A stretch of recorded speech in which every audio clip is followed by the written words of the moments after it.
حضرت ابو سعید خدری رضی اللہ تعالی عنہ سے مروی ہے اور حضرت ابو ہریرہ رضی اللہ تعالی عنہ سے بھی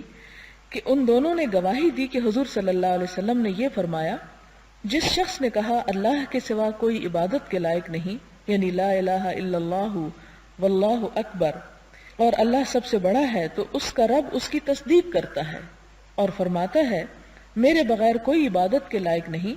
اور میں سب سے بڑا ہوں۔ اور اگر بندہ کہے اللہ تعالیٰ کے سوا کوئی عبادت کے لائق نہیں، وہ واحد ہے، اس کا کوئی شریک نہیں، تو آپ نے فرمایا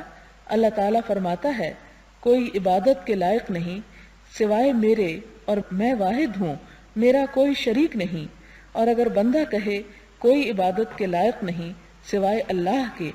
بادشاہی اسی کی ہے اور اسی کے لیے تمام تعریفیں ہیں، تو اللہ تعالیٰ فرماتا ہے کوئی عبادت کے لائق نہیں سوائے